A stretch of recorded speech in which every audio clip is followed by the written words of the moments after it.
If you are new to our channel, don't forget to hit that subscribe button. Welcome to the Wisconsin Vegetable Gardener. I'm Joy Baird. Well, today we're not planting vegetables, but we're prepping and planting flowers for our vegetable garden. Does a couple of benefits. One, nice to look at. Two, brings pollinators in, and it helps the overall ecosystem of not only your garden, but adjacent gardens as well. So what we have here are basic canvas, if you want to label it that. We had a raised bed here. We've moved it over there and planted leeks and onions because we had an infestation of creeping Charlie and a lot of other weeds here that it just didn't work well here. So what we've decided to do is convert this into a casual flower bed, meaning we're just going to take a number of flower seeds that either should be planted now or should have been planted weeks ago and just cascade them all in the bed and let them grow. But there is some preparation in which we need to do. We've got what is in front of you is a Swiss chard from last year and then another Swiss chard from last year. Now, instead of digging them up and trying to transplant them and put them in through a shock, these are biennials. These will typically go to seed this year and we can save seeds. This is a white stem. Both of these are white stemmed varieties. So we'll work around those and leave them be. If you're in an area where you're not supposed to plant things, you can incorporate Swiss chard, scarlet kale, curly kale, and it looks like an ornamental, but actually it is an edible, and those ornamental kales are edible as well. So all we're simply going to do is come in here, edge it, and flip it over. Not necessarily with the intensity of weeding as thoroughly as we would if we were planting peppers or tomatoes, but large items such as this we will throw in the compost pile. So take me a few minutes to get this done, and then we'll look at and decide the flowers in which we're going to plant in this area. Okay, so we've got the area prepped. Now this is approximately 3 foot by 4 foot or so. Did do extremely a lot of weeding. Flipping it over just wasn't the smart thing to do, so I used the garden fork and sifted it through the tines in order to prep the area.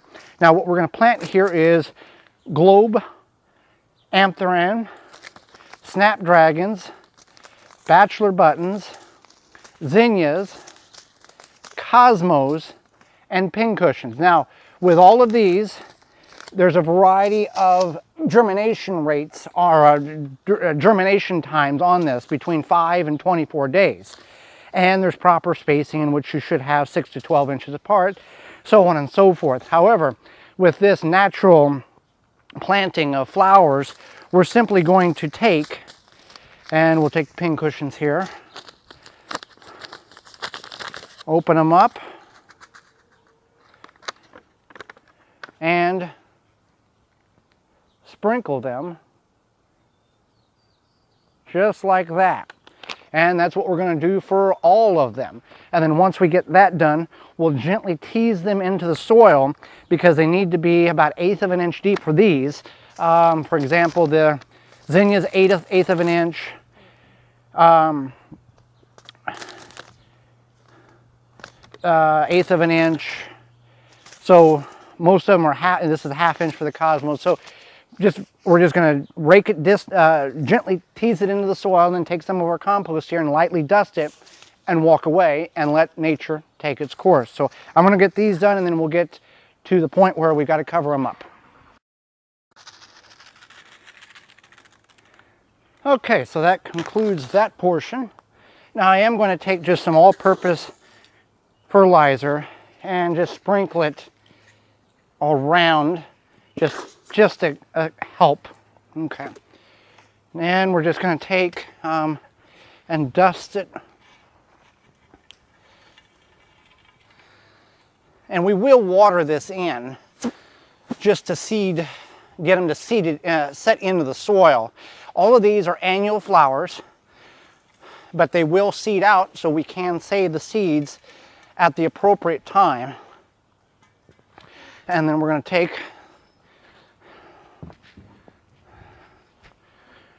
our hard tine garden rake, and I'm not digging in, I'm simply, basically if I had a sieve, I would shake it in order to set the seeds in the soil. And that's what I'm kind of doing here. And then we will water it in, and the completion of our native flower bed will be complete. And again, these will take between 5 and 24 days to germinate. Some will take longer, some will take shorter, and they'll all bloom at different variations, so there's always going to be some type of flower blooming in this portion of the garden. Thanks for watching. Join me next time for more organic gardening. I'm Joy Baird, and this has been the Wisconsin Vegetable Gardener. For more information, please visit thewisconsinvegetablegardener.com.